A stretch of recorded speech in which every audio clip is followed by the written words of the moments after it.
विवादित बोल सामने आए हैं। कांग्रेस पार्टी को उन्होंने रावण की पार्टी कह दिया है। 3 महीने बाद विधानसभा चुना है। आपके गांव, मोहल्ले और घर में कांग्रेस को घुसने नहीं देना है।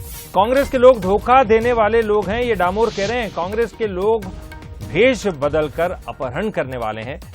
तो कांग्रेस मीडिया प्रभारी के मिश्रा ने भी पलटवार किया है कि 5 महीने में ही समझ आ जाएगा कि रावण कौन है। 3 महीने बाद चुनाव है और इस 3 महीने बाद के चुनाव में आपकी कोशिश ये होना चाहिए कि आपके गांव में, आपके मोहल्ले में और आपके घर में कांग्रेस घुसे नहीं और घुसने मत देना। ये धोखा देने वाले हैं, ये रावण की पार्टी के लोग हैं जो रूप बदल के, भेष बदल के आते हैं और हमारी माता बहनों का अपहरण करने वाले। इन लोगों को थोड़ा दूर रखना। एक नौकरशाह से राजनीतिज्ञ बने हैं गुमान सिंह डामोर साहब। शायद रावण की परिभाषा उन्हें मालूम नहीं है। रावण अहंकारी था। रावण ने सीता का अपहरण किया था और मौजूदा दौर में भारतीय जनता पार्टी के नेता सत्ता के मद में रावण बन चुके हैं। अन्याय वे खुद कर रहे हैं। यहां तक कि लोकतंत्र की सीता का अपहरण भी इसी मध्य प्रदेश में हुआ है, सिंधिया के साथ मिलकर।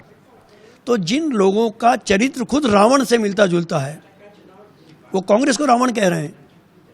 5 महीने बाद गुमान सिंह जी को खुद मालूम पड़ जाएगा कि रावण कौन था। और हमारे एग्जीक्यूटिव एडिटर मनोज सैनी जी हमारे साथ इस वक्त जुड़ गए हैं। मनोज जी, कुछ दिनों पहले ही हमने देखा था कि छत्तीसगढ़ में रावण की एंट्री हो गई थी और सियासत में रावण को भी सामने लाया गया था। अब मध्य प्रदेश में भी यही खेल अब दिखाई दे रहा है। पहले बीजेपी कह रही है रावण कौन है और अब कांग्रेस पलटवार भी कर रही है कि समझ में आ जाएगा रावण कौन है। देखिए, अब चुनाव नजदीक है ललित, और मुझे लगता है कि राम रावण सबका प्रवेश होता रहेगा। राम राम थे, रावण रावण था। लेकिन जब राजनीति में रावण की बात होती है तो जाहिर है रावण सुनना किसी को भी अच्छा नहीं लगता है। भारतीय जनता पार्टी के सांसद है गुमान सिंह डामोर, जो पहले एक अधिकारी रहा करते थे, बाद में सांसद बने और सांसद बनने के बाद अब तैयारी 2023 और 24 की है, तो जगह जगह भाषण दे रहे हैं। भाषण में उन्होंने कांग्रेस की तुलना रावण से कर दी कि रावण रूपी।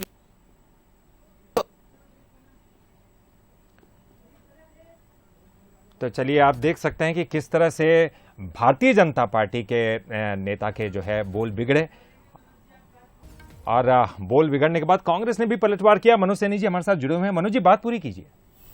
बिल्कुल, देखिएगा तो ये राम और रावण की बात होती रहेगी क्योंकि चुनावी वर्ष है और चुनावी साल में ये सब सामने आता। लेकिन रावण की तुलना डामोर ने की है। जाहिर है रावण सुनना किसी को भी अच्छा नहीं लगता, इसलिए कांग्रेस ने पलटवार कर दिया। लेकिन इतना समझ आ रहा है ललित कि जैसे जैसे चुनाव नजदीक आएंगे, अब कोई किसी को रावण कहेगा, कोई किसी को माया जाल कहेगा।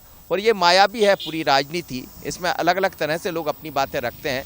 पर जितना अच्छा आप बोलेंगे उसका लाभ उसको मिलेगा, क्योंकि जनता चाहती कि आप विकास की बात कीजिए, आप क्या करना चाहते ये बताइए। ये ठीक है, आरोप प्रत्यारोप करते रहिए, आप हिंदुत्व की बात करते रहिए, लेकिन जनता को चाहिए बिजली, पानी, सड़क और उसके अलावा उसका जो रोजमर्रा की चीज़ें हैं, चाहे महंगाई है, बाकी चीज़ें, उस पर बात कीजिए। तो हमें लगता है ये बताना बेहतर होगा। पर ये चल पड़ा है। अभी डामोर ने कहा है, उससे पहले आप छत्तीसगढ़ का जिक्र कर रहे थे। इसके बाद हमने देखा कल ही एक नेता के बोल और बिगड़ गए थे, वो कुछ और कह रहे थे। तो बोल भी बिगड़ेंगे, मगर हमेशा कहा जाता है कि जब भी बोले तोल कर बोले। तो मनोज जी, और अपने बोलने पर नियंत्रण तो रखना ही होगा, चाहे कांग्रेस हो, चाहे बीजेपी हो, किसी भी दल के नेता हो। और अलग अलग राज्यों में हमने ये स्थिति देखी हुई है। बहुत बहुत शुक्रिया करेंगे मनोज जी इस पूरी जानकारी के लिए आपका।